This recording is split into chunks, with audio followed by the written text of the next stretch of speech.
Pada kesempatan kali ini, saya akan menjelaskan mengenai akuntansi untuk dividen tunai. Perusahaan yang memiliki tingkat akumulasi laba bersih yang cukup baik dari satu periode ke periode berikutnya biasanya memiliki potensi untuk dapat membagikan sebagian dari laba bersih tersebut kepada pemilik perusahaan, dalam hal ini adalah pemegang saham. Distribusi laba bersih kepada pemegang saham ini dilakukan dalam bentuk dividen. Umumnya, dividen yang diberikan adalah berupa uang kas atau saham biasa. Dividen merupakan salah satu daya tarik yang membuat investor atau pemegang saham mau menginvestasikan uangnya ke dalam saham perseroan. Ketika Dewan Direksi mengumumkan dividen tunai, maka berarti sejak saat itu juga Dewan Direksi menyetujui atau mensahkan pembagian sebagian keuntungan perusahaan dalam bentuk uang kas kepada para pemegang saham. Demikian juga ketika Dewan Direksi mengumumkan dividen saham, maka berarti sejak saat itu juga Dewan Direksi menyetujui atau mensahkan pembagian sebagian keuntungan perusahaan dalam bentuk saham biasa kepada para pemegang saham biasa.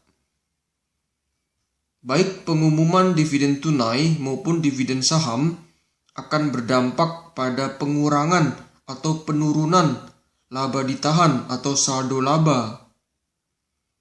Dividen tunai maupun dividen saham akan dilaporkan sebagai pengurang saldo laba pada saat dividen tersebut diumumkan. Tidak menunggu sampai dividen tersebut dibayarkan atau dibagikan. Dalam praktek, dividen tunai adalah bentuk pembagian keuntungan yang paling sering dilakukan. Ada 3 hal penting yang membuat perusahaan dapat membayarkan dividen tunai, yaitu tersedianya saldo laba, tersedianya cukup uang kas, dan adanya tindakan resmi dari Dewan Direksi. Dividen tunai dibayarkan dari saldo laba atau laba ditahan. Akan tetapi, perusahaan yang memiliki jumlah saldo laba yang besar belum tentu dapat membayar dividen tunai. Hal ini dikarenakan tidak adanya hubungan atau keterkaitan antara saldo akun kas dengan saldo laba.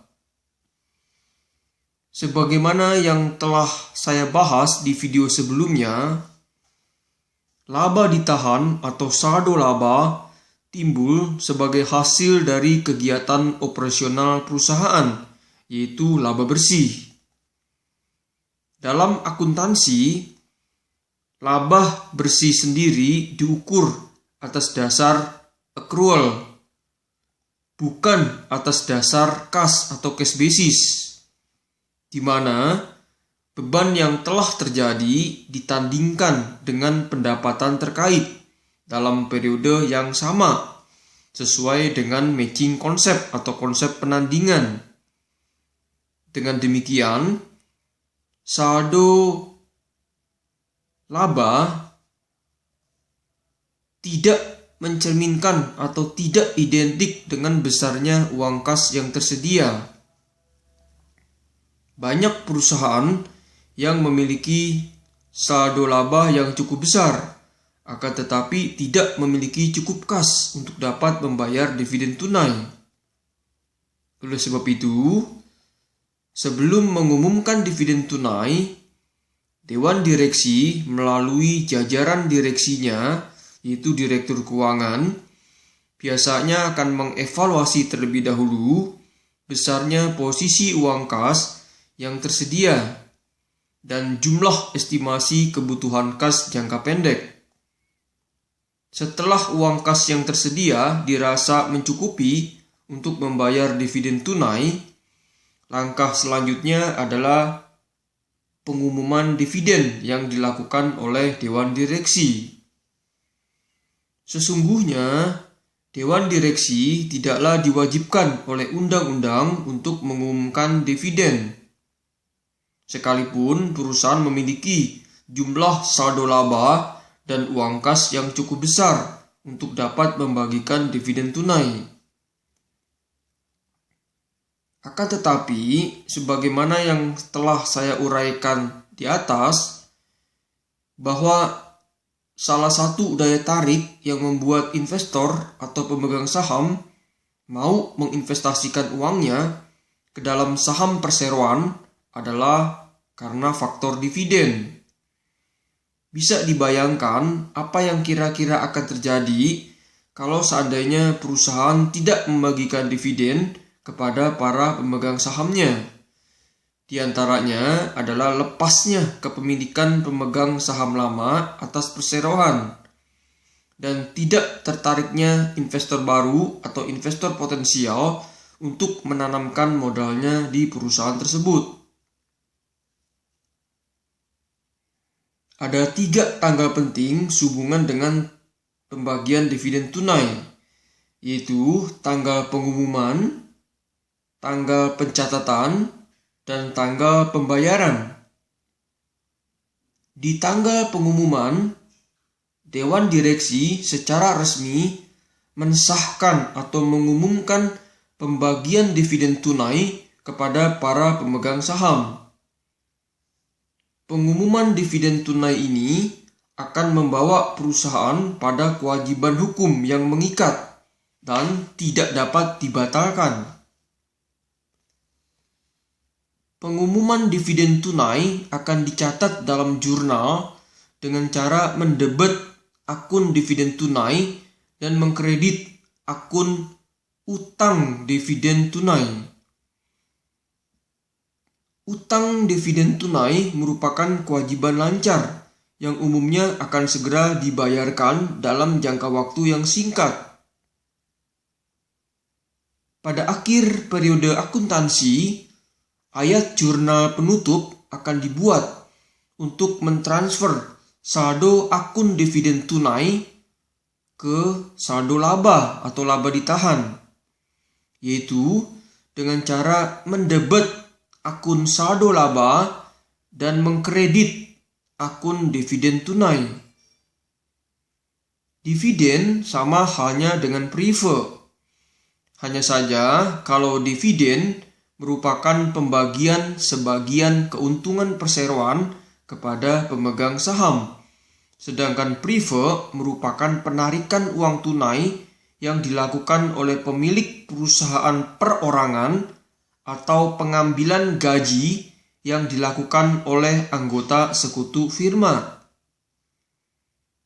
Dividen dan preferred sama-sama memiliki saldo normal di sebelah debit dan merupakan akun sementara atau temporary account yang dimana saldonya akan ditutup pada setiap akhir periode akuntansi. Sebagaimana yang telah saya sebutkan di video sebelumnya, saldo laba atau laba ditahan akan berkurang pada saat dividen diumumkan. Catat ya, pada saat dividen diumumkan, bukan pada saat dividen dibayarkan.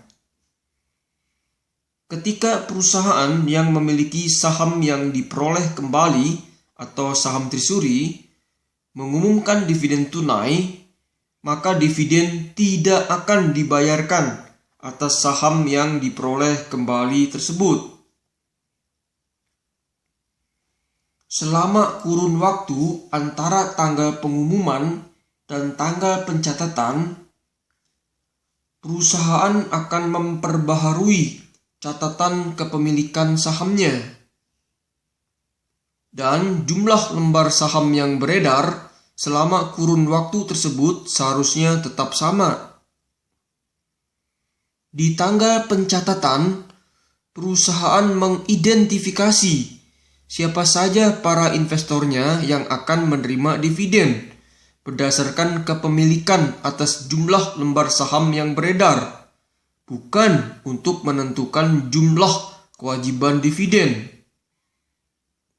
Pada tanggal pencatatan ini, tidak ada ayat jurnal yang diperlukan, karena jumlah kewajiban dividen yang telah diakui pada tanggal pengumuman tidaklah mengalami perubahan. Selama kurun waktu antara tanggal pencatatan dan tanggal pembayaran, saham biasanya akan dijual tanpa dividen.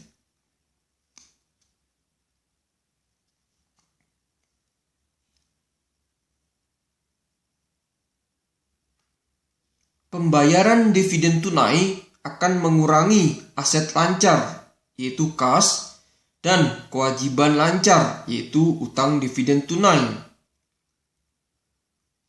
Pada saat dividen tunai dibayarkan, pembayaran dividen ini tidak akan mempengaruhi jumlah modal pemegang saham.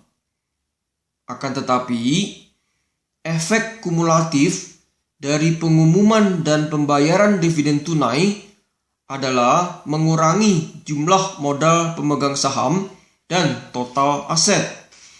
Demikianlah penjelasan dari saya mengenai akuntansi untuk dividen tunai. Semoga bermanfaat. Salam sukses.